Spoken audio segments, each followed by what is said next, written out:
Is physical training and that sort of realm being a big part of what made you who you are, like the surfer you are today? I think it's made me I think it's had a lot to do with the surfer I am today and how I'm perceived, I guess, as the power surfer. But I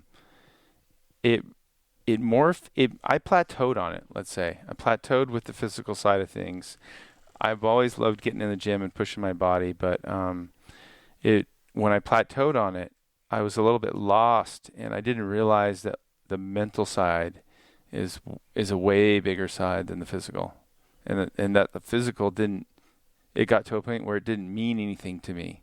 In the beginning it meant something to me, and then it started to fade and it's lost its allure, and that's because I wasn't in touch with the whole mental side of things, the spiritual side of things, doing things for others or for a career, for a job. It's always so much better when you do it for yourself. So I needed to learn about myself more. So, and then it took me back into the physical after that again. So it came full circle. It was full circle. Yeah. The circle wasn't complete in the early days. It was all physical.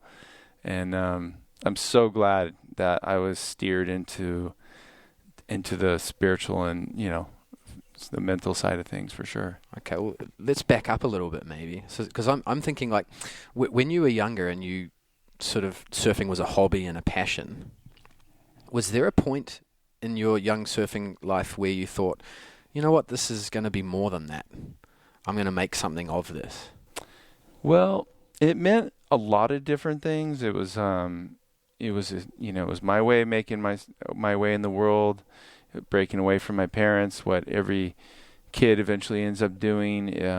It was a dream of mine to be in the ocean. It really was. My whole life was just, how am I going to stay in or on the ocean, And then surfing, I narrowed my focus into surfing just because the experience of being in a tube when I was young, I just couldn't get that feeling anywhere else in the world. So, it was just like a driving force that being in the tube just drove the rest of my life. And yeah, I would say that, in the beginning it was in getting stronger. And, as you're a young male and you enter the 18 to 20 years, you start to feel like Superman and you just want to push it and push it and push it. So yeah, it was, it definitely helped, create who I am today, for sure. But then, there was a time where I came across some tough shit in my life and didn't deal with it that great. When did you realize you were better than most surfers? Oh God, Mike, I don't think I ever felt that way. No? No, that wasn't. You must have started competing and then realizing, well, I'm coming second or first, and yeah, I kind of always felt like, I don't know, when I was even in high school, even locally here, I thought there was like 5 guys that were more talented than me. Like I could see their natural talent, and I was like, God, that's just 5 guys in my little town, that are better than me. That's enough. That's enough to put most people off. Yeah, I mean, so what made you go, no, talent's not everything? Like, because I could see that they'd party and they would go out and just not really like. I was like, well, since I'm not as talented as these guys, and I feel like they could, if they really put their foot down, they could just really take off and be way ahead of me. I was like, I'm just going to outwork them. Because I know they're lazy, and I know they won't do all the right things, and I was just like, well, I will, and I'll just beat them with hard work. That's kind of how it all started, really. Do you remember how old you were then when that realization came? Yep, I was probably in 9th grade. Oh wow. Yeah, just entering high school. And when you say do the work, what do you mean by that? Like, what did you do? I mean, I would be out there on days where literally it would be raining, 1 foot, howling on shore. There wouldn't be one person out on the whole coast, and I'd be out there. And I was like, you know what? These days are going to pay off. I got to learn how to get better in all conditions. And it doesn't matter how bad it is. I've just got to, like I said, I'm going to outwork them. I'm going to just beat them with hard work. and tenacity. That's about it. So just hours in the water. Hours in the water, determination, not, I didn't succumb to peer pressure. I didn't go out to parties that much. I didn't do drugs. I didn't drink. I was just like hyper focused, and they weren't. There was like getting lazy, smoking some weed, not, skateboarding. A couple of them got really bad knee injuries skateboarding on ramps and backyards and stuff. And like, I don't think they realized how good they were. It was weird because I could see it. And I was like, wow, I can't believe they're not taking advantage of this, of their talent. Yeah. Did that help to motivate you? Totally. Because I felt like I was a natural in the ocean. And I felt like, before I had my back surgery in 10th grade, I felt like I was a pretty good surfer. And I really like based everything around Tom Kern. He was my hero. He was like who I wanted to be like and surf like, and I would try to copy him. And then back surgery came, started going up against some stiff competition in high school. And I was like, wow, the fear of maybe this isn't going to happen for me, like, wow, there's a lot of good surfers out there. Like, I need to step my game up in an area and the only way I knew was, just outwork them, outsmart them. So the back surgery, that was pretty major, yeah? Yeah, I had a major back surgery in 10th grade, year 10, as you guys would say. I thought I had just a low back pain. I woke up and I told my mom, before school, like, hey, my back's hurting, and let's go so after about a week, went to the chiropractor, and he, adjusted me, and I was like, oh, just thinking it was just going to get better. And it didn't get better. And a couple of days later, I called for my mom before school, and I literally was like paralyzed in bed. I couldn't get out of bed. So and then I was like kind of stressed out. I was like, okay, this is something different. And we went to the doctor, got an x-ray. I had spondylolisthesis, grade 4. So it was like really bad. It's where the vertebrae, my very last one, which is L5, slipped all the way out to where it literally was cutting my sciatic nerve in half. And I kind of had pain going down my left leg pretty bad. I didn't know what that was about either. But so he's like, emergency surgery, we're going to cut bone from your hip, and we're going to put it around with 2 screws. It looks like an erector set. So there's 2 screws the size of my fingers that go through a metal bar, and it's all encased in bone. Okay, so what they fused? They fused it. L5 to S1? No, they didn't fuse S1, but they fused L3, L4, and L5. And it's been fused ever since. So we're talking like, this surgery was done in 1986. Yeah. I mean, the doctor was like, he was even told us, like, this is 50-50 if this even works. You're a guinea pig. Yeah, and he was like, and you're never going to surf again.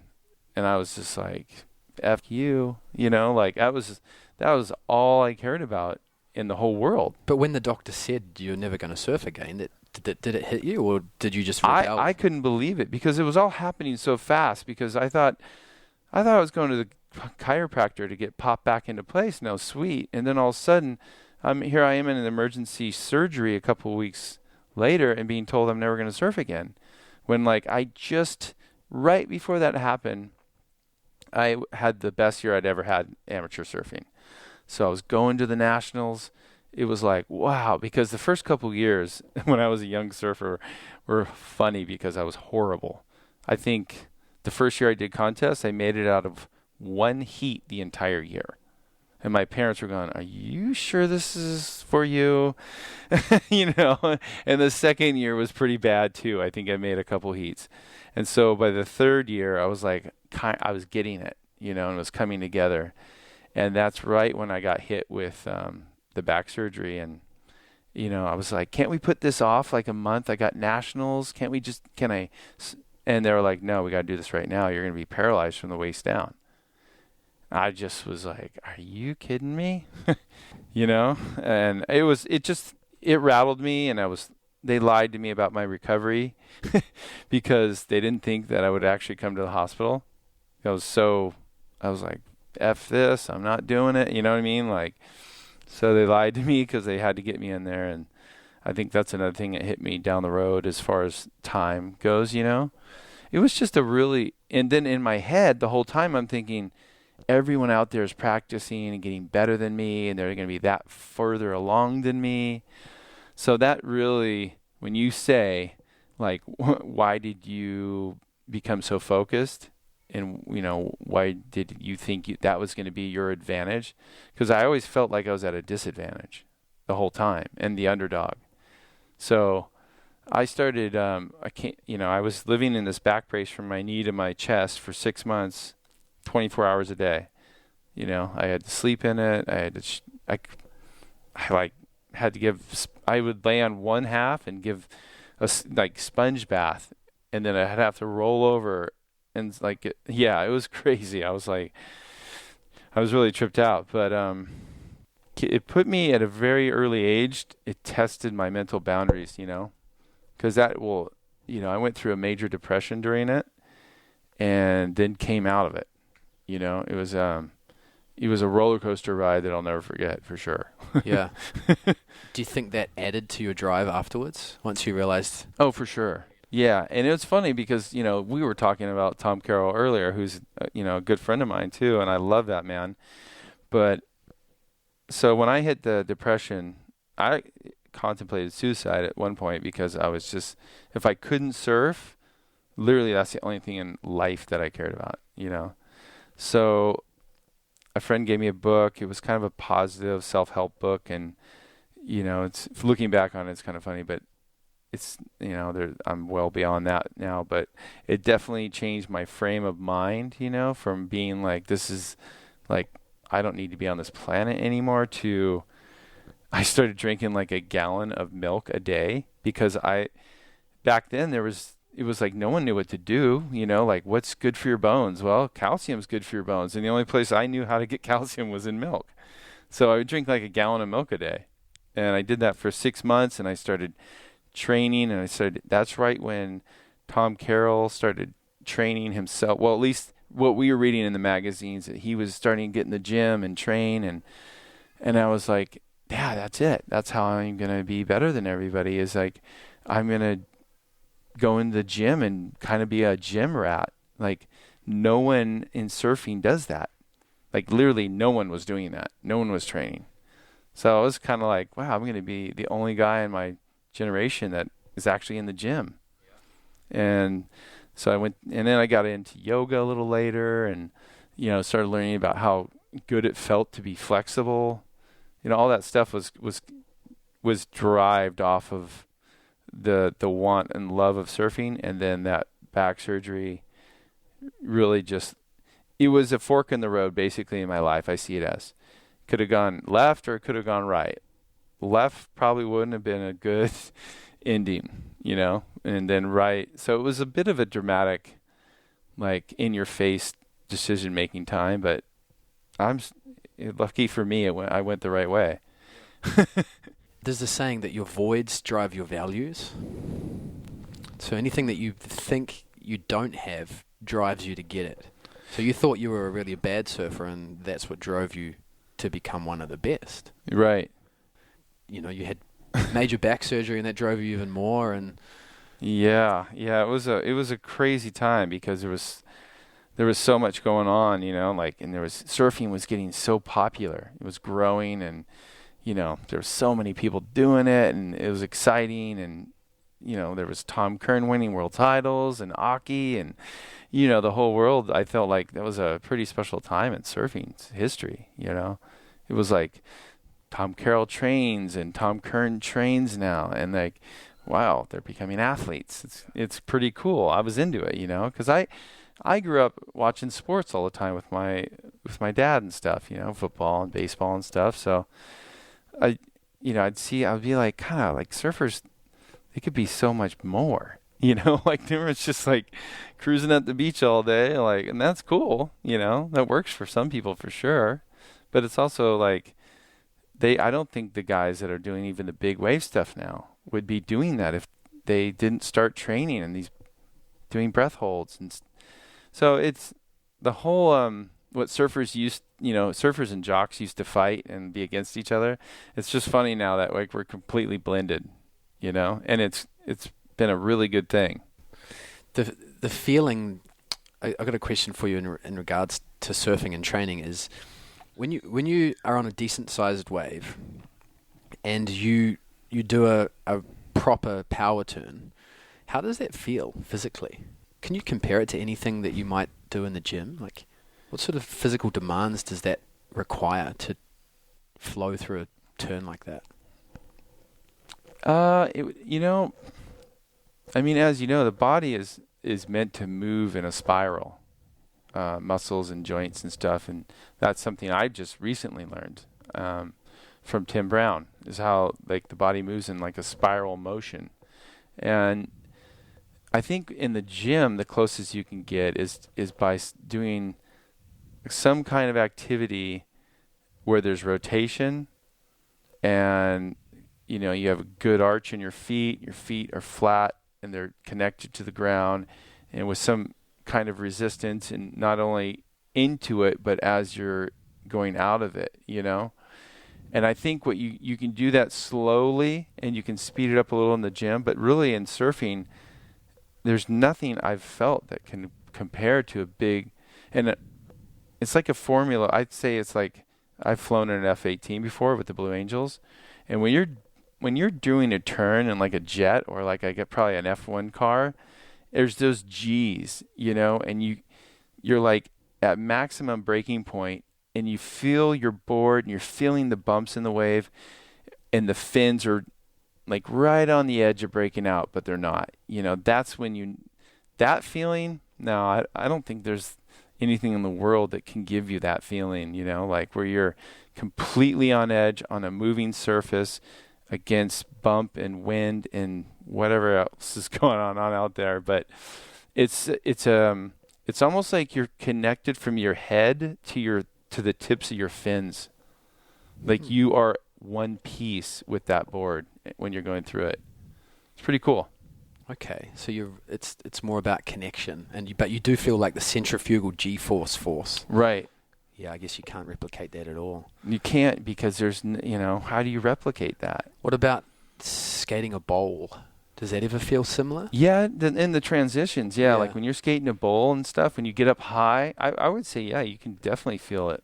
That's a comparison for sure. Yeah. Because it's a weight transfer balance thing, and it's also a strength thing. But I guess in skating you have something that's moving or giving you resistance. But with surfing, it's weird because it's either the waves moving maybe up against you or away from you.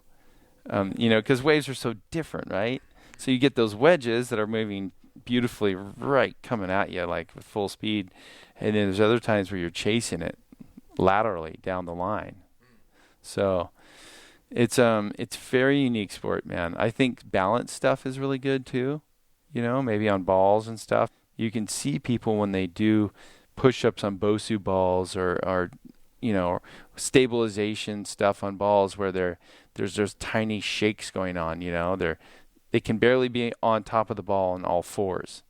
Then do a contralateral Superman on the top of the ball with all fours, and then you try to stabilize during that stuff. And I think that's pretty relevant to surfing. Yeah, Matt said to me something which stuck to me, which is Matt Griggs, which is the ultimate form of power is finesse. Yeah, I would agree with that. Yeah, for sure. Okay, so then how does, like, you described a man turn or a power turn as similar to like pulling G's. Where's the finesse lie? I think the balance of pressure. Like, think about the things in nanoseconds that need to be going through your head. It's like, that's why surfing to me is the most dynamic sport. I know, like, bias, but if you really think about it, and there's a lot of sports that are dealing with nanoseconds, like we all are, but like, you've got to calculate, like, it's all in a feeling, and every single surfboard in the world is different.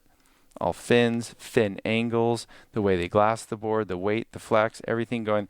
You have to know that during this turn and on this particular wave, and that you only ride one of those in your life because every single wave is different.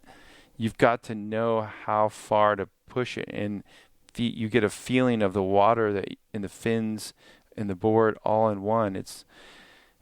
And you're doing that in nanoseconds, literally adjusting on the fly with whole total body movement. From your toes to your fingers, everything is rotating and moving and stabilizing. I mean, it's pretty nuts. And finesse is controlling all that and not, if you're a big husky guy and you're light and nimble in small mushy waves, that's incredible. Like, being a big powerful guy and just overpowering turns in small waves, it looks kind of diggy, and it's just, there's the finesse of like, how do you use what you have in each condition? If you're a small, lighter guy, how do you show power in bigger waves? And if you're a big, heavier guy, how do you show lightness, finesse, speed in small mushy waves? And I think I don't think I still might be wrong about this, but big guys can surf incredible in small waves, I believe. They just need the right equipment. I don't know if we've come up with that yet. Well, look at Geordie and Dane. Yeah, I mean, they're pushing the boundaries right now. But before, guys were just accepting what they were. There was no one that was like, okay, I'm a big, strong guy, and I've just been told that we're not good in small waves.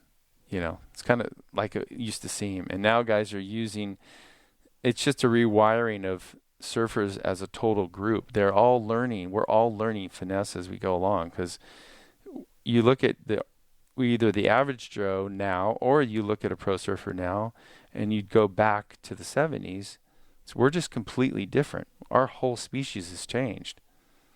And it's all because of this awareness of the body and the mind. Like, it's pretty cool for me to see it, like I remember back when I was a kid and what it was like, and seeing it now, I'm like, wow, there's so much change, not only in just pro surfing, but in so many ways, even the average guy. Well, we have so much, the boards are better, the wetsuits are better. Yeah. There's more coaching going on. You can buy anyone can buy a video camera nowadays. It's so cheap. Yeah. It's incredible. It's cool.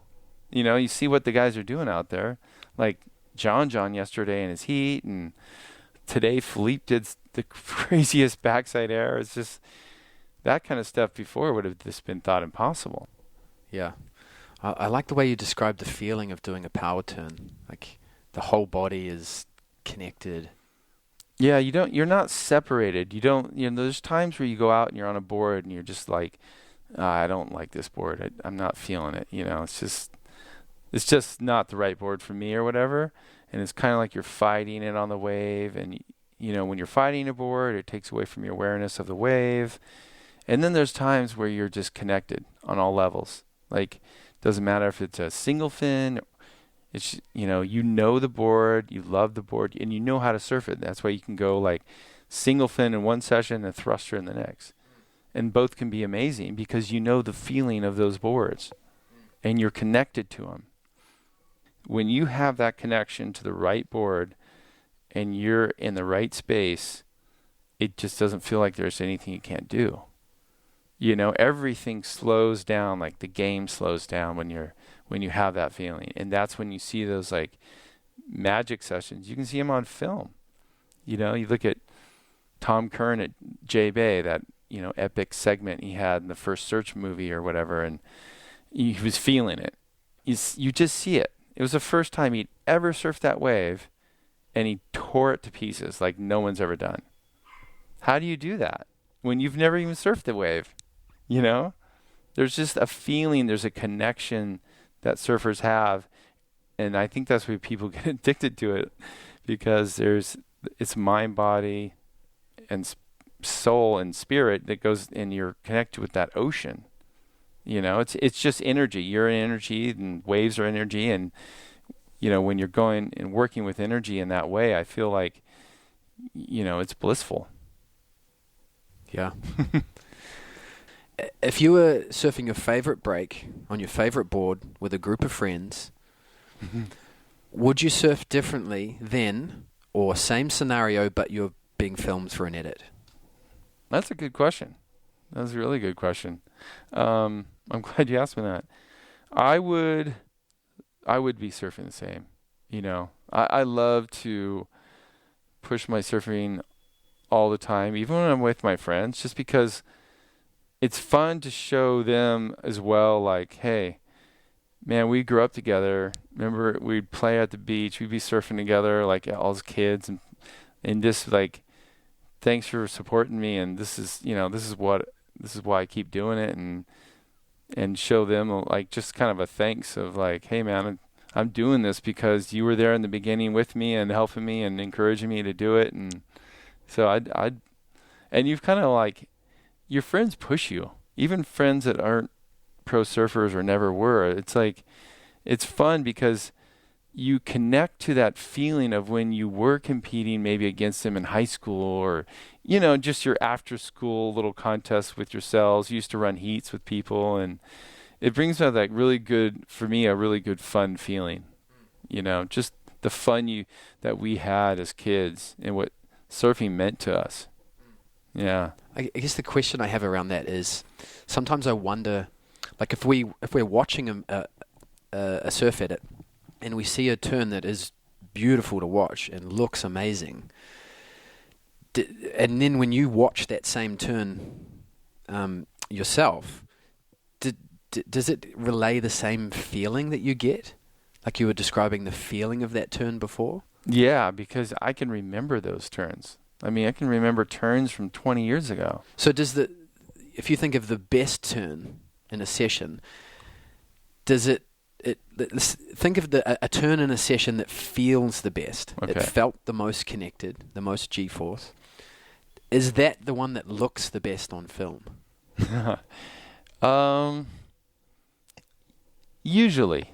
Yeah, usually. There's times where you're like, God, I went in, I really put some leverage on that turn, but I'm not sure how it's going to look because I kind of got caught in the end or dug a little rail at the end. Sometimes you're kind of like, I'm not sure if that's going to look bad because I overpowered it.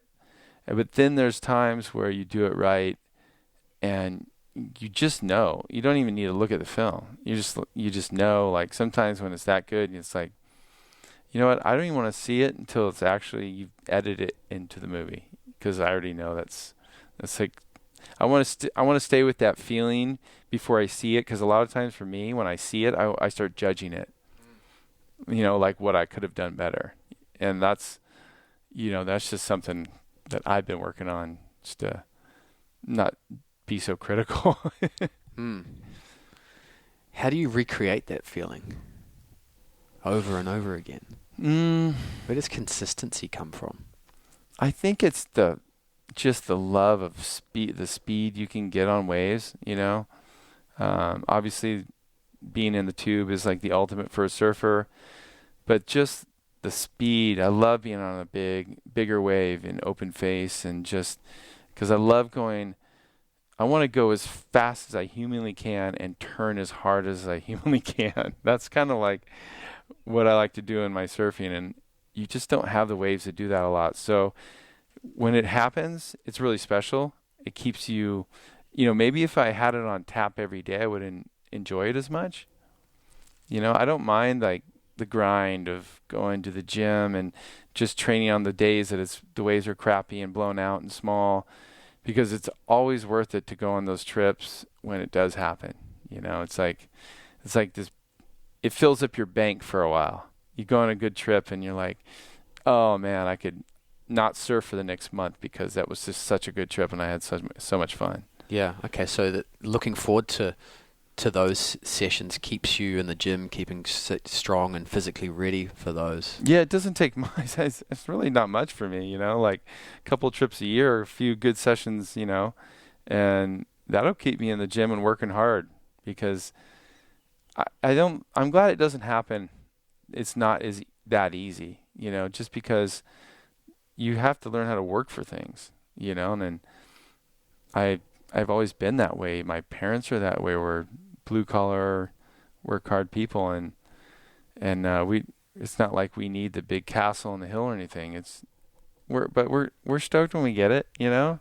We're stoked, and there's all those great experiences, like that cliche is it's not about the destination, it's the journey. The journey's rad.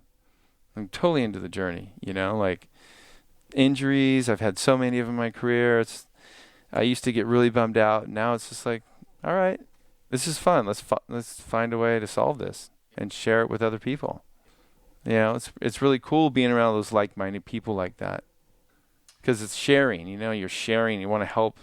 What if Tom Carroll's doing something that helped his knee? Then he tells me, or if I'm doing something, I tell him, and yeah, it's cool.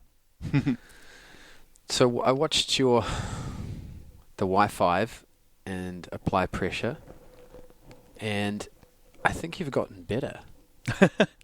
How does that work? Because most people think once you hit, mid-30s, that's it. Physically, you maintain it if you're lucky, but I actually think you've improved, like especially in terms of your flow in between turns, and you look more relaxed.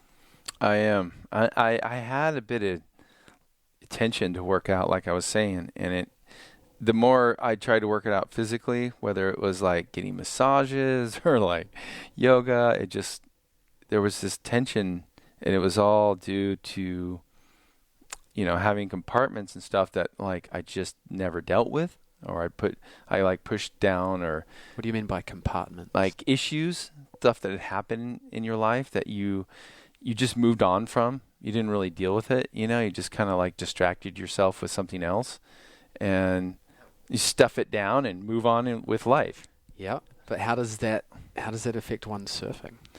Well, because when you have mental tension, you have physical tension, and there was a lot of like uncertainty of, like I knew what I wanted to do at the end of my career, which was be a free surfer and do surf trips, and I was kind of like told that if I did that, then my salary was going to cut. So I was on tour for another couple years when I didn't really want to be there, and I felt a little bit just tight, like I knew I could surf better than I was surfing.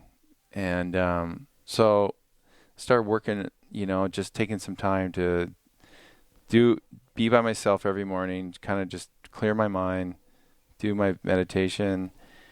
And there was an opportunity to go with another sponsor, which I did, which was awesome. And they were totally supportive of me being a free surfer, and which is Reef. And I just felt like this weight had been lifted off my shoulders, like literally physically. Like I felt better, looser, stronger.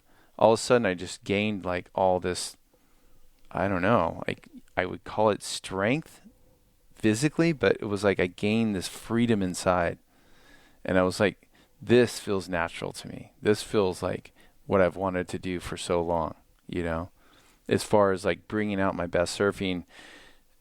I was always way better surfer than I was a competitor.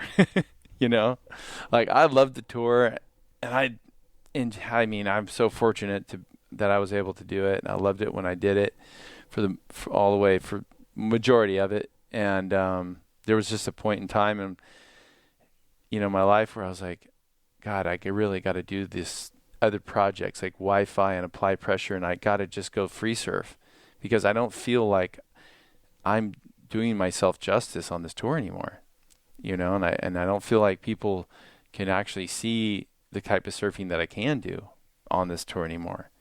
Because if I didn't make the final or make a lot of heats, and you didn't see a lot of me, and I was in a heat. When you're in a heat, I just felt like I was always a little tighter in a heat for sure. So just getting off tour and being able to relax and losing some, or dealing with some of the issues that need to be dealt with.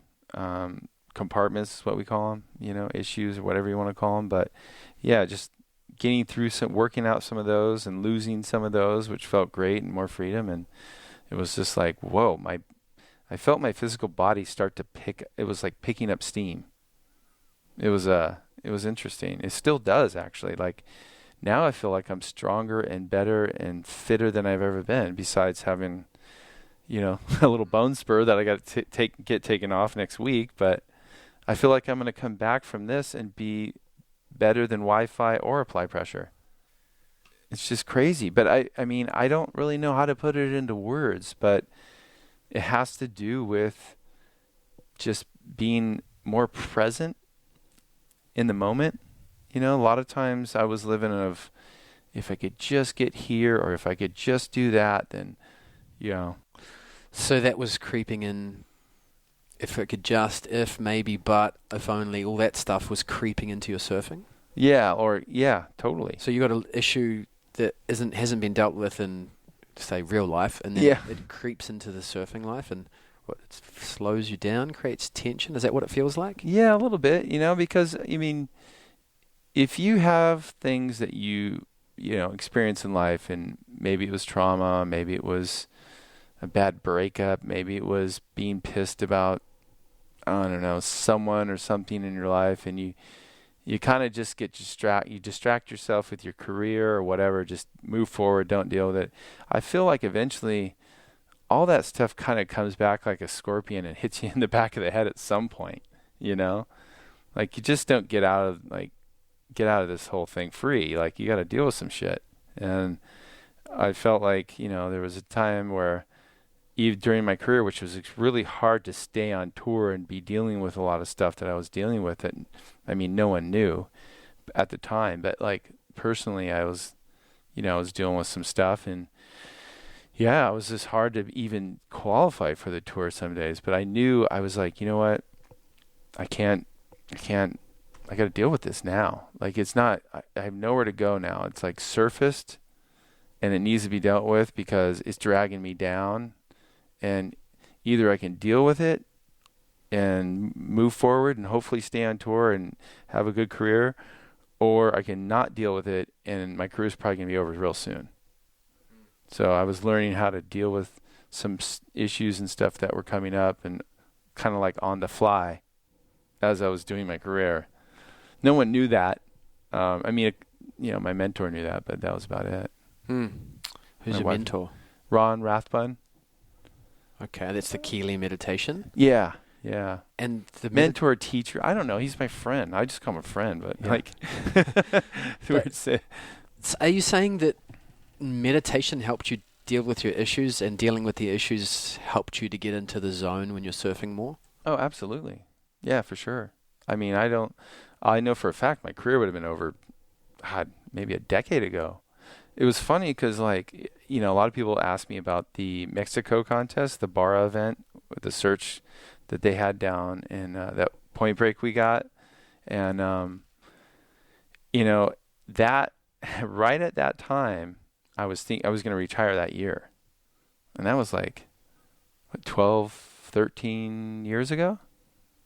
I was ready to, like, call it quits. I was just bored of the tour, and, like, I was done. And, and then I found this love again. It's like I connected to this feeling that I had back when I was a kid, why I started surfing.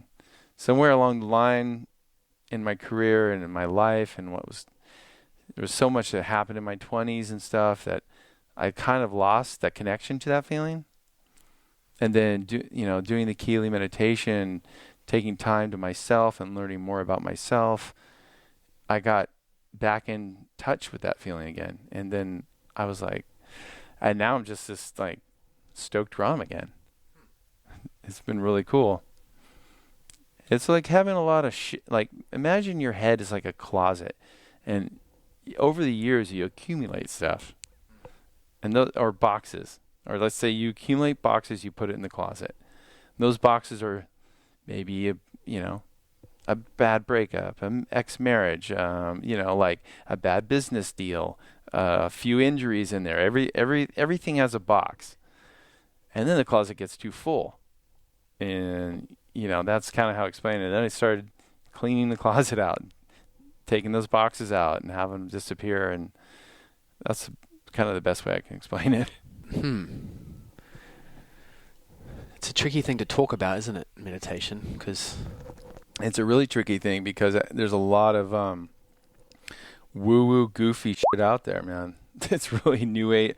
Like, I was an anti-new age guy. Up until the day I even met Ron. I went to yoga, did yoga strictly almost every day at Bikram's Yoga. It started in like 93, and yeah, sometimes I would do it 7 days a week. So I was really into yoga. I did not find anything spiritual about it. I felt like it was just a stretching class, you know. And plus, I was very anti-New Age, kind of that whole genre of stuff. And so when I started going through some hard times in my late 20s, you know, I was hanging a lot out with Brad Gerlach, and he was like, "Hey, man, you should go and, you know, meet my friend about meditation." And I had this idea in my head what meditation was, you know, from being around yoga, and I was thinking, oh God, they're going to start chanting and they're going to be wearing red robes, you know. I'm like, I'm not into that. I'm not in. And so I was like, nah, for like a year I told him, no, I'm not going. And then finally I got to a point where I was like, okay, what I'm doing isn't working. Like, I'm miserable, I'm unhappy, and I have no idea why, and I don't even know how to get out of it. And so I was like, fine, you know, I'm going to go meet him. And I walked in, I was like expecting this guy there with a bald head, with a red robe on. And no, he was just wearing Levi's and a surfer t-shirt. And I'm like, all right, okay, let's see what this is all about. And he sat me down, he ran me through the practice, you know, did meditation for about 10 minutes. We chatted about some stuff. He explained the practice, and I was like, wow, that makes sense. Like, it just normally makes sense. I don't have to change who I am. I don't have to become a vegan. I don't have to, wear red robes or chant or anything like that. And I don't have to belong to anything. You know, it's not a cult. It's not a religion. And then you just got to look at yourself. This is like he's mapped the mind. He has a really good map of the mind on how to get deeper in the mind and not change like who you are, which I found really related to me. Because you know what? I was born and raised in Southern California, and this is where I grew up, and this is my culture.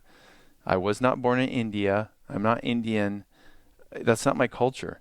You know, it's a beautiful culture, and they have lovely ways about them, and they have some great stuff. And but the reality is, I was born here, and this is my culture, and so I don't want to try to fit into another culture that I'm not from. I just want to be the best me, and that's pretty much how I sum it up. I just want to be the best me. Okay, so the word meditation, like you said, has connotations of woo-woo and yogis and breathing, etc.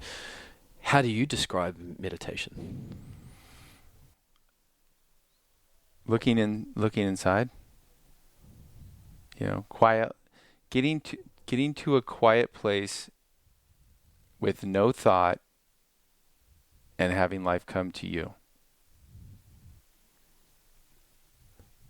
So more awareness of the present moment? Is that part of it? Absolutely, for sure. That's part of it. I mean, we were talking earlier about awareness of your body. Yeah. You know, I mean, when you have the body follows the mind. So I think it's a good idea to start there, and the body will come around to wherever your mind will take it. Your mind can take it down, or your mind could take it up, or you can just kind of cruise along in the middle. Yeah, I mean, we can all see it. If someone's stressed, we see it in their physical body, right? Yeah, but I mean, with all our technology and all the smart people in the world, we still don't have a test that'll read that. I mean, you know, we have MRIs and X-rays and all kinds of electrodes that we can hook up. They still can't read that. But we all know it's there. We all see it. We all have it. So some of that tension, that stress, which is usually catastrophizing about the future or reminiscing on something bad in the past, that's where most stress comes from. That was coming into your surfing and creating tension. For sure.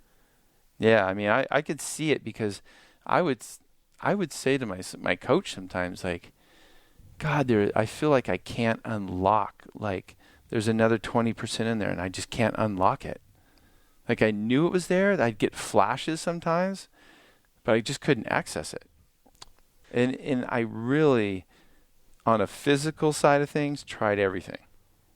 You know, like everything I could think of. I'd do rolfing, I'd do yoga, I would work out in the gym until I was blacked out. Like, it wasn't, what I didn't realize is that it wasn't for a lack of trying. That's what I needed to turn down. What I wasn't doing was looking inside myself at, you know, looking at my life experience.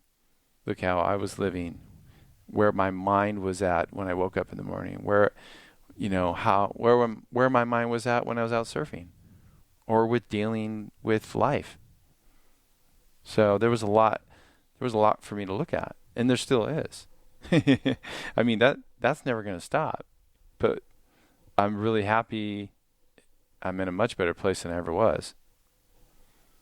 So the closet analogy is when you begin starting to meditate, the big boxes come out first, but there's an infinite amount of small boxes and clutter. Well, no, yeah. I wish the big boxes came out first. You just don't know what you're going to uncover about yourself. It's like an onion, but people will do anything not to look at themselves. They'll distract themselves all day until they conk out on their pillow. And then the minute their alarm goes off, they're straight up thinking about what they got to do that day or needs to get done, or like they can't take even 10 minutes to do that. I'm interested to know what, like you can remember before you started meditating, and then about how you used to, like you just described, or they're up in their head, they're thinking about all this stuff. What's the difference now? Like, stuff in life happens that there's always there's always a good excuse to start thinking about all of that stuff. So what's different now? Why don't you? I feel more at ease where I'm at. Like, I used to get FOMO really bad, like if I heard the waves were good and, I don't know, up north, and I wasn't up north and I wanted to be up north, it would like ruin the day I was having down here. Okay, so that's a good example. So you're here, you have to deal with life here. This is where I just can't get up there. Yeah. But your mind is thinking about somewhere else. Right. So then that takes away that mental energy, thinking about, the waves are good in Santa Cruz, is taking away from your awareness of the present moment. Absolutely. I mean, think about it. Everything is energy. Thoughts are an energy. They've proven that, right? With the brain, electrodes, and all that kind of thing. And so you can really use and expend a ton amount of energy based on your thoughts. Now, if I'm down here in San Diego and I'm like, wow, I'm so bummed I'm not in Santa Cruz, God, and I'm driving around down in San Diego and I'm just in a bad mood, or, I feel like, like I'm bummed out that I'm not up there. It's like I've just missed like all these beautiful moments where I'm at in San Diego. Probably didn't even notice that, there's a beautiful sunset going on. I'm stressed because I'm not up there. Now I'm like, wow, I'm so stoked for those guys up there to get such good waves, and like completely detached from missing out. And I'm so much lighter I feel lighter. There's a lighter feeling when you're happy for those guys to get it, instead of thinking, oh, you're blowing it for not being up there. That's where I used to be. I'd be like, oh, you're blowing it for not being there and here and there. And like, I used to do that, I didn't realize at the time that I was driving myself crazy. Even though I was getting to all these places, I wasn't enjoying them. I should have been doing half of that many, and enjoying them more. That's where I'm at now. And that's why I think my surfing has become better, is because I feel like I enjoy it a lot more. I don't have FOMO of not being somewhere because just can't get there or whatever. I'm really appreciative of where I am, wherever that may be. And I think the word appreciation has gotten a lot better and more entrenched in my life because of the meditation. Yeah, interesting. So let me throw it back to you and let's see if I'm thinking about it correctly as to what you're saying. Is if there's a part of the brain that is aware of a bunch of stuff. There's kind of like, we all can imagine it's kind of feels like it's behind our eyes. It's like the center of us kind of thing. That single point, whatever you want to call it, conscious awareness, there's a little bit of free will there as in, do we choose to be aware of all of the chatter going on in our brains, all the self-talk, all the thinking about, I should have done that, I should be doing this. Those are compartments. Yeah, okay, that's so that would be the upper compartment? Yeah, that'd be in your brain is like what we call the lesser Kelee. Yeah, so in neurology we would call that the cortex. Right. Right, there's all your intelligence and your decision making and self-talk, language, all that stuff is in your cortex, which is sort of above the midbrain. Right. But then the center part of your brain can also be aware of what's going on underneath, down in neurology, what we call the brainstem and the midbrain, that's where all your body awareness, all your vision, your hearing, your balance, your proprioception, that's where all that stuff comes in.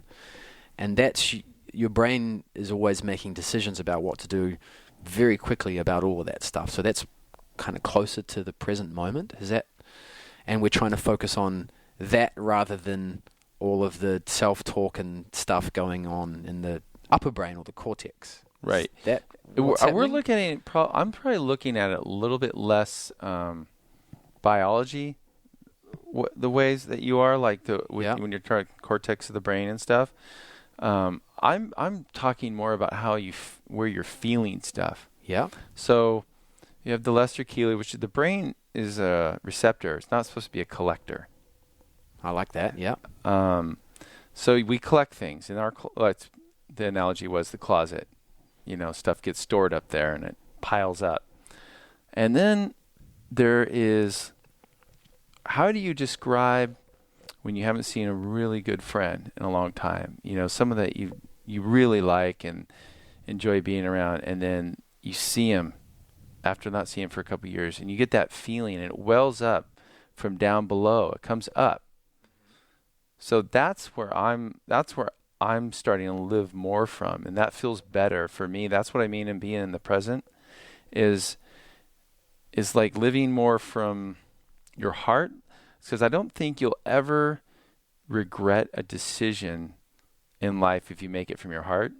Now, you can make decisions from your head. You can overanalyze stuff like, should I do this or not do this? Should I not, do this with this person or not do, And then there's those knowing feelings where you're like, nope. You get that feeling that didn't come from your head, but you know exactly what you want to do, and you don't think about it twice. You're just like, it's a knowing. And those two are different places. They can, and so I guess I don't know in biology terms what all this stuff, body parts are called, but I know when I get that feeling that wells up from, I've seen an old friend I haven't seen, or if there's a big decision in my life, like are we going to move or not move? And then one day you wake up and you're driving in the car, not thinking about anything, and no, I know exactly what I want to do. I want to move. And I know it's the right decision for us. It's like you just absolutely know 100%. The day before, you were overanalyzing, you were doing pros and cons of living here and living there, and then for some reason it hits you like a brick, and you're like, now I know absolutely what I want to do. So it feels like instinct, like right. I mean, a lot of people call it gut feeling. Yeah. Yeah. So, I mean, in life, as being a human being, we're going to have sadness. That's part of being a human. Things aren't going to go our way. That's part of being human. And we're going to have to make tough decisions sometimes. Sometimes that other people aren't going to like. Like say you have a really bad employee that isn't working out. but you like the person and you're like, oh man, like I hate firing this person. I like him as a person, but deep down, it's the right decision. So it doesn't end up being a regret. But sometimes when you make decisions from the brain, you can make a decision based off of their reaction. So you react right away to their reaction, and it's like a hasty decision to, you're fired, you're out of here. And then later on, you're like, oh, I shouldn't have done that. So that's what I mean. I don't think you ever will make a decision that you regret from your heart or your gut or wherever you want to call it down there, which we call the greater Kelee. And then there's we obviously need to use our brain every single day on this planet. And I feel like that works more efficiently as well when you clear out some of those boxes in your closet. Interesting. So if we bring it back to surfing, and the way you're surfing now compared to how you were 10 years ago, are you surfing more from your heart, from instinct? Like, it's funny because I surf less now, too. Like, I'm not practicing as much as I was on tour. Like, I think you get to a point, especially how long I've been surfing, where I don't need to go out on every 1 foot blown out day like I used to when I was a kid. Because when you're a kid, you need the practice. You need to get those motor skills tuned in and refined. But at this point, I cannot surf for a week and then go out and have a good session. Because the muscle memory's there and I can quickly connect to a feeling and do pretty big turns right away. Like, even if I didn't surf for a week or two. Because I know now my connection to that feeling is a lot quicker and a lot closer than it used to be. I used to have all these compartments where, like, I had to surf every single day no matter what. Even when I didn't want to surf, I would make myself surf. And those were the times that, I was actually holding myself back. But the old training programs I used to have was, no, you need to surf every day. Like, no matter what, you need to surf every day. And I wish I would have let go of some of those earlier in my career, but it's fine. Everything happens for a reason. Okay. So meditation has helped you to be more relaxed in surfing from your heart and from your instincts in the water. Mm-hmm. And that's why your surfing is looking smoother and more relaxed. Oh yeah. I mean, the training, the physical part is like 20% to me. Do you go deeper into flow states? Do you hit the zone more often? Does time slow down more now? Yes. Do you feel like you have more time on a wave? Yes. Because I've had, you're not the only person recently in the last couple of years that said that I think you're surfing better now than you were on tour. And, everyone's like asking me, there's a lot of guys that, tons of guys, thousands that surf in their 40s. They're like, what are you doing? How are you training? And I tell them how I train in the gym, of course, and all that. And it's wonderful. It's great. I love it. But they don't realize it's just how much of your tension is coming from your compartments, and I've done all that before. I've gotten a massage every other day, and I'm thinking that was going to take the tension out. I've done all that, and I'm beyond that. I'm past that now. I learned really what was going on, and that's the secret, because I can get in that flow pretty quickly now, way quicker than I was in the prime of my competitive career, like night and day quicker. And I'm just flowing, and I'm not letting things get to me like they used to get to me. Sometimes you're out in the water and I'm like, oh man, that guy just paddled around me, or that wave should have been mine. That can eat up, get on your head and eat you up inside. Like, I let that stuff go now. I'm freer for it. I'll take the third wave of the set. I don't care. You know what I mean? Like, it's become a lot. It's more enjoyable for me to be that way than to be like digging my heels in and like, let's fight for every wave, or hold your ground. Like, there's a time, where you got to hold your ground, but there's a lot of little stuff you could probably let go. And it's let go of a lot of that little things that can eat at you while you're out surfing in a session, you know? Like I easily get past those kinds of things now. Okay. Well, that's great insight into how your surfing got better as you got older. Yeah, it really wasn't. And the funny thing is I feel stronger physically. I feel like my awareness of my body is way better. And we were talking about DNS earlier because I've been getting into DNS and I've been doing it for a few months now. And when they told me how they trained over in Prague, because I guess to be a teacher, you got to go to their school in Prague and live there. But it was interesting. They go in the morning and they train for half an hour. Then they go back to their hotel. And then they come in back at lunch and they train for half an hour. They go back to the hotel. And then they come back in the afternoon and train for half an hour. And that's how they're training. It's like do a certain exercise, get it down to you got it perfect. And I'm not like a DNS expert by any means, and I'm not speaking for them. But the way that I was explained to me is like you do it until you do it perfect, and then you stop.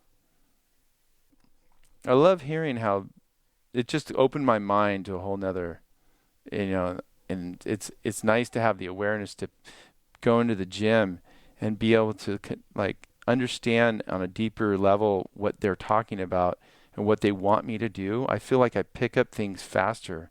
It's like I can actually feel my body way better now than I ever could when I was 28 years old.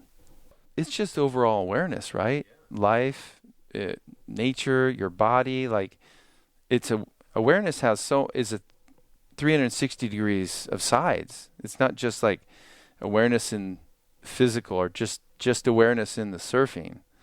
It's just overall awareness on everything. Well, I think people have got an idea of how it affects your surfing and the physical body, but I'm guessing that the greater awareness and the more detailed awareness of the present moment affects all parts of your life. For sure. Absolutely. I mean, how many, there's the story that we all see in the news about maybe this athlete, he's lost it, and you're looking at him and going, wow, he looks physically fine. He looks like a big, strong, why? And you just don't know the backstory, what's going on at home or in his life. And you're like, a lot of times you're like, damn, I wish I had that physique. You know what I could do with that? You know what I mean? You're like, but no, it's just interesting. I think every human being obviously has a backstory, and that's the one that you need to get to make sure doesn't come back to haunt you. Yeah, you think of like what is it that knocks Tiger Woods off number one position? It wasn't his physical body. No. It wasn't his technique. It was stuff that it was stuff that was going on that exactly. was finally it caught up to him, So, and he's kind of coming back now. So maybe he's beyond it. He's dealt with some of those things that caught up to him, where it's kind of like when you're sailing on a boat to me, and I would always use this analogy of like you're sailing into this beautiful sunset, but you didn't look behind you and there's this huge storm bearing down on you. You just have no idea because you just never look back. So to me, it's like you've got to have 360 degrees of awareness. Can't always just be living and looking to the future. Okay, I'm sure there's a lot of people who are interested to learn more about Kelee. Where do they go? Yeah, Ron's got a website, thekelee.org. I think he's got maybe 2 websites. One's for the doctors, more of a medical side of things, because they're teaching it down at UCSD Med School, and there's a group of doctors down there. I think there's about 12. Yeah. One's a cardiologist, and another's this helps a lot with HIV. Anyway. Interesting. Okay. Well, I'll put some links in the show notes for that anyway. Yeah. So he's got a couple websites, and he has about 7 books or 8 books out. Wow. So yeah, and you can find those on Amazon and I'm sure other book sites, been doing this podcast for 2.5 years now, and I've met a lot of pros and ex-pros and surf coaches and all these different techniques and ways to approach a wave. And now what I'm finding is like I've got all the information, but time doesn't slow down enough for me to practice all these different techniques I have. Right. So now I'm going, okay, if I want to take my surfing to the next level, I got to relax. Yeah. Time's got to slow down more, because every time I watch, it's hard to see it when you watch them on TV because it's just what we're used to. But when you see a really good surfer in real life, it's just, you just gobsmacked every time. They have all the time in the world, yet they're going as faster than you can imagine. It's all just it's a connection, and if you're out surfing and you just got in a fight with your wife, and that's all you could think about is your argument you had with your wife, you're probably surfing at about 30% or something, like everything is thrown off. You're just off. And so you're not living in the moment. So meditation, in that situation, meditation would firstly help you to focus on the wave and ignore that outside of surf issue. But more importantly, you would have avoided that issue happening in the first place because you would have had more awareness during whatever argument fight you had. Right, exactly. That's why, everybody makes a big deal about hindsight. Hindsight means that you've probably already suffered. Foresight is so much better. That means you avoided the problem before you got into it. But humans have they learn through suffering. They experience something, it worked out horribly, and then hopefully, after the first time they learned from it, hopefully they had hindsight. But if you have foresight, you don't encounter that. Is it foresight? Now I'm confused. Because foresight makes me think of you trying to predict something. Now sight. No, it's not a prediction. It's more like you trust your gut feeling, let's say. You're like, you know what? My gut feeling says that I shouldn't get into business with this guy. Even though the numbers add up. Yeah, exactly. So that brain's telling you, the numbers are there, and he's rich, and he's got the backing, and, he's got these connections. But your gut's feeling saying something's shady, and I don't like it. But you don't trust the gut feeling, and you go ahead and do it. And it's great for several years. You're making all this money, and everything's good, and all of a sudden, you guys have a bad breakup, and it goes into a complete nightmare because you didn't have the foresight to see, or you didn't trust your foresight. And so, and then I would say when you were talking about being in the water and having a fight with your spouse, or, and you're still thinking about it in the water, it's not like you're not, being present is like, look, that happened for whatever reason, but now I'm in the water surfing. Like this is where I'm at. I can't be anywhere else. Why can't I enjoy it? Because you can't detach from the argument you just had. And a detachment and separation are totally opposite. I would never recommend being separated from life. You never want to be separated. But detachment is just being where you are. Like, yeah, that argument happened. It was a bummer. But now I'm out surfing. Why not enjoy it? What does it mean I can enjoy it? Should I feel bad wherever I go now because of that argument? Or should I just, you can still enjoy where you are.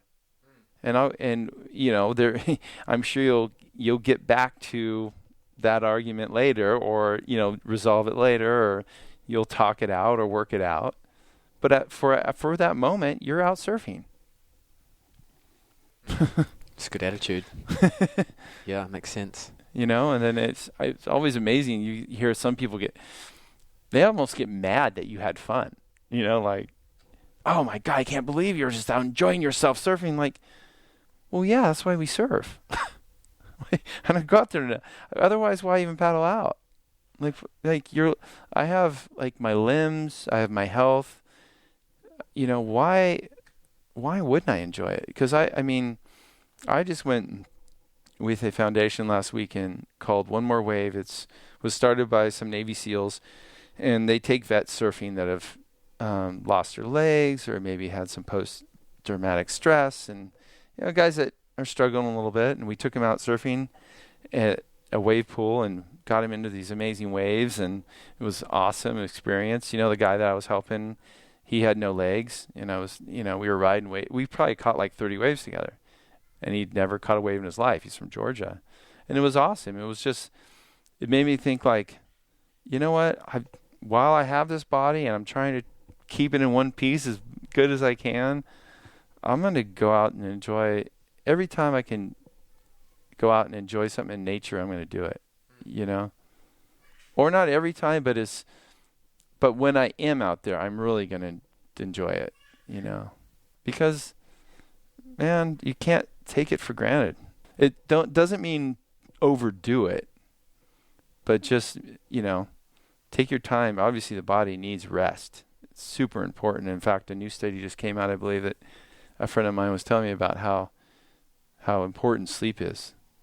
Like the guy, I'll get the study for you, but he is a scientist. Is that the guy Joe Rogan just interviewed? Yeah, I think so. Yes. Yeah. He was telling me about that. Yeah, I heard that one, yeah.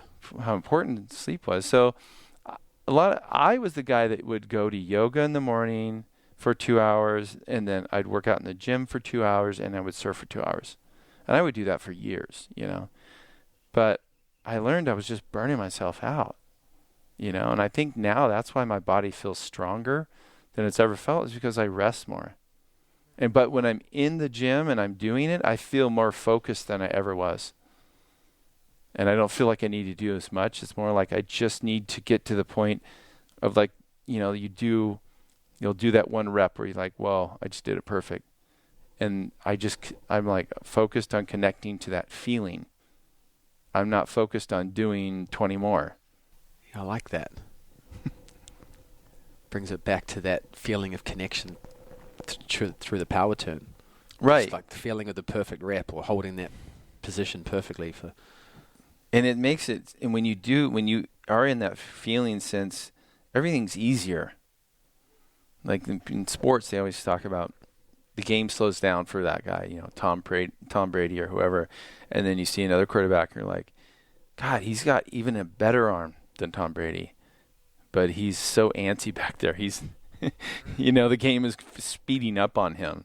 Even though it's going at the same exact pace as it was for Tom Brady, no one's running any slower for him. But for this guy, it's like they're running at 200 miles an hour. When's your next surf trip? I really am focused on getting to South Africa this summer. I missed it. I haven't been there in a couple years, and that's probably hopefully be in July, late July, yeah. So that's kind of like what I'm shooting for. Then I have a trip to the Maldives with Matt Griggs. We got these really nice boats. It's a 5-star boat trip where we teach the Kelee meditation and coach them on surfing and surfing technique. We have someone there that films them, and we'll do the meditation with them once a day. And you're going to be eating awesome food and in an incredible boat and traveling around. So looking forward to that too. Yeah, you guys did that trip last year? Yeah, we did. Yeah, it was incredible. Yeah, I'd say we even probably got, as far as waves go, pretty skunked, but we still had like an amazing time. And we were surfing, perfect little head-high reef breaks and the most beautiful watercolor you've ever seen. So I don't even know how you get skunked there, but I've been there before where I've gotten really good waves. So, I feel like this next trip might be even better for waves. Yeah, okay. For waves. Yeah. Yeah. What are people going to get out of this trip? Apart from the obvious, like improving the surfing, being inspired by you and educated by Matt and you, and like inspiration and education for surfing. But there's more to it than that? Yeah, I think with, learning about the Kelee, like a few of the guys that came last year had never even done the meditation before. So they were just new to it. And they all walked away just going, wow, this is like, we didn't know meditation could be like this, They kind of have, it's easier to stereotype it like I did when before I started. And they just were kind of blown away about how much lighter and better, and they were feeling stuff that they'd never felt before by just closing their eyes for 10 minutes and trying to have no thought run through your mind. And a lot of the guys were tripped out on how hard it was. Like there was always a thought running through their head when they closed their eyes. And I think pretty much every human can say they know what that feels like, Yeah, I've always, because be honest, I haven't done much Kelee meditation. I've read the book and I've tried, but I've always I've never had no thought. Is that even? Yeah, I think that's what Buddha called big sky mind, or what he meant by that. It almost seems impossible to have no thought. Oh, it's not impossible. I can tell you.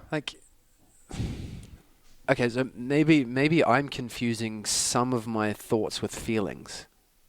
Because there's never going to be nothing, is there? Yeah, there's always going to be something. No, there's going to be nothing. I speak from experience. There's nothing? Where I've had I didn't even feel my body. It's because in our meditation, you don't focus on breathing at all. You don't focus on anything physical. You just sit down in a comfortable, in a comfortable position, whether it's a chair or up against a wall, any way you want, just comfortable, and preferably with your, spine straight, not like hunched over, but whatever works for you, and then you close your eyes and you feel your energy at the top of your head, and you kind of, the way I feel it, it's like a horizontal plane that kind of comes down through both hemispheres of my brain and kind of stop at my middle self, which is right at eye level, and stop there for a little bit. I don't time it or anything. It's more of just a feeling. And then after being there for a few minutes, I just drop down into my greater Kelee, and I try to I feel like when you drop down, it's like almost like you feel like a point or like a space by your heart or in your chest. I do anyway. And I just kind of stay there for as long as I can. Some days are better than others. I mean, I still have bad meditations where I've got all this chatter in my head about, I don't know what I got to do today, or I'm leaving on a trip, or, you have it's like a graph, and there's hills and valleys, but the line's always going up. So even if you have a bad practice, it's still, you're moving in the right direction. You sat down for 10 minutes with yourself and your own thoughts. I mean, who's that good for? Only you. You know what I mean? And it's free. It's not like you're paying for this. So it's kind of like what a lot of people kind of they don't like to be with their own thoughts, That's why they stay distracted as much as they can. They're doers that just can't stop doing. We're talking about being rather than doing. Right. Because I've said this a few times, but what I've learned from Ron is that there's what you do in life, and then there's who you are in life. And he would always ask me, what's more important? I was like, yep, okay, I get it, Thanks for bringing me back with just one little question. Yeah, I like that. And then it's like you hear your own, like you have all the answers, I believe, that you're looking for in life. I mean, he's never once told me what to do. He's asked me some really good questions before, and I answered him in my own words, and I was like, oh, I just answered my own question. And he was like, yeah, you weren't asking yourself the right question. And it comes like that. It's come like that to me hundreds of times where I was, what should I do? And then I just sit back, I do my practice for a couple of days, and then all of a sudden it just hit me. I was like, there it is. I let it come to me, and I contemplated it, and then the right decision just, I don't know. I mean, we've talked about earlier in the interview, like There's some times in life where there's a decision to be made, and you just know, no matter what, this is the right decision for me, or this is for our family. Like, it's undeniable to you. Like, just a knowing. I don't know how to explain that. Well, I think what you're saying is sometimes we ignore that and we listen to the excuses and the backstory and the what ifs and buts rather than trusting that. Yeah. I mean, let's hypothetically say that there was two different ways you could have gone in business, but there's two guys offering you a business deal, right? And one guy, let's say, and they both ended up being successful. One guy goes on and he makes $100 million, and you could have been a part of that. But he's a kind of a jerk and someone that you didn't really want to deal with on a day-to-day basis. And then you trust your gut and you go with the guy, and he goes on and his business goes to 50 million, half as much. But you've been happy the whole time. You like working with him. Like, it's like, where do you put your value? You know? A lot of people they go for the carrot, and then they get there and there's like, it didn't mean much to them. They're alone. There's no one to share it with, because to get to that point, they had to be a jerk to do it. I'd rather just be like, if not the best, but enjoy it the most. And then it's funny, because then my best comes out. When I'm enjoying life the most is when my best comes out. What's next then? Are you working on more edits? Yeah. That's going to be my focus now. Is once my knee's better in about a month, I'm going to start surfing again a lot, and I'm so excited to get back out there, because I feel like in the last several months I've been surfing in some pain, so I haven't really been surfing as like I wanted to, So I'm really excited to get back out and put another edit out and try some. I've got a couple ideas. I don't want to give them away yet, but there's two ideas I have, and I'm actually working on maybe a fictional movie that I can't really say the title of right now, but cool. Yeah, I'm excited for that as well. All right. Yeah, from a pretty big-time director. We also just came out with the Mike and Jeff Zimbalist, who are documentary movie makers. They've done a lot of the 30 for 30 documentaries on ESPN, and they just came out with a movie on our momentum generation. So it's a documentary. Oh, wow. Yeah. Oh, yeah, I've seen all the photos of you guys getting together. Yeah. So we went back to New York a couple weeks ago and saw it at Tribeca, and so that's going to be hitting the streets probably this summer, and it's good. It's really good. I think you'll enjoy it. I think people are really going to like it. Yeah. I look forward to it. Yeah, man. Cool. Maybe one more question. Sure. If you were limited to surfing here in California, and you were limited to only 3 surfboards, what 3 surfboards would they be?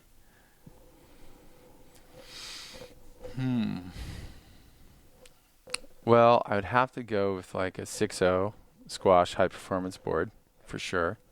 One that I could ride and surf that's a few feet of, overhead. Living in California, we have to deal with our small surf at times, so I definitely have like a small wave board. One of my new Eagle models, it would be 5'10", 19 and a quarter, built for small waves. Eagle model? Yeah, it's the Eagle model. Chris Borst is my shaper. Okay. Borst.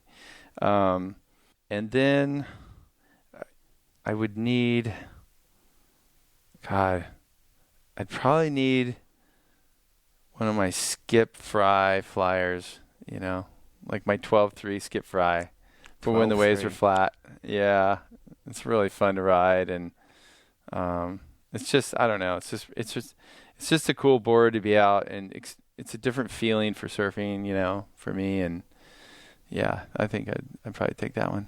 Yeah. All right. Yeah. Awesome. And there's still a few spots left for your Maldives trip.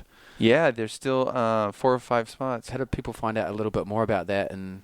Yeah, Matt Griggs' website is probably the best. Yep. All right. We'll put links to that in the show notes. Yeah, please do. He's he's doing. I was just with him down in Australia, and man, it's amazing, like being down there and seeing how far and how much it's grown. It's just crazy. I love hanging out with Matt and Kate and the kids. I wish they lived down the street. That's the only thing. Yeah. Yeah. All right. Well, Taylor, thank you so much for your time. Yeah, Mike. Thank you, man. Cool. Yeah. You.